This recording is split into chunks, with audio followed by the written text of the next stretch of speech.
Ang kabuhi nga ginatawag hindi lang kalipayan, damo sa mga problema ang imo nga magaagyan. Mayara nagaabot, mayara man nagahalin, daw kadasig sang inuras isa daw ginabitin. Kag hindi ta mabalik mga inuras nga nagligid sa kasubuag kasadyahan nga sila at tuntupad.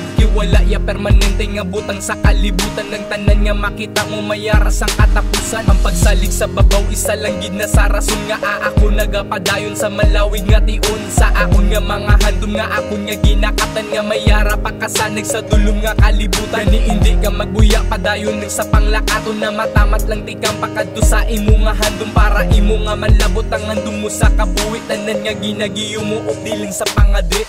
Salig lang giperme sa babaw, salig sa babaw, ilaw sa kabuhi mo hindi ka maglikaw, hindi ka maglikaw, hindi ka gid magbuya sa imo mga handom.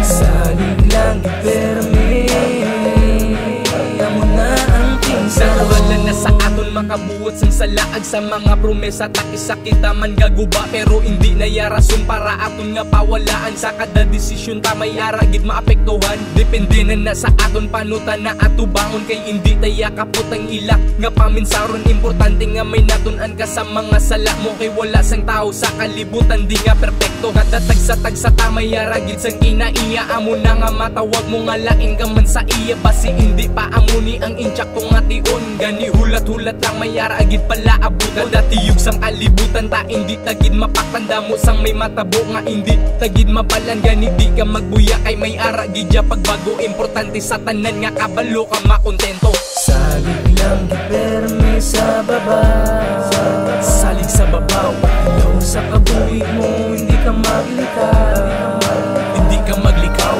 hindi ka gid magbuya sa imo mga handom. Salig lang giperme, amo na ang pinsaro. Gani bangon na sa handom mo magpadayon. Kag gusto mo sa kabuhi mo imo pasulabiyon. Hindi na pagsapakaan sa imo nagaguba.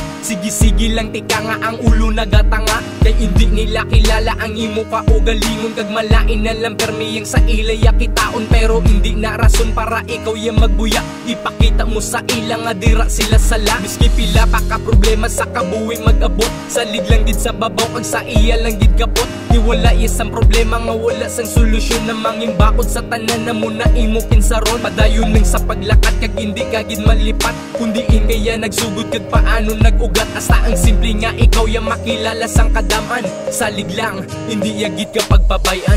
Salig lang giperme sa babaw, salig sa babaw, ilaw sa kabuhi mo hindi ka maglikaw, hindi ka maglikaw, hindi ka gid magbuya sa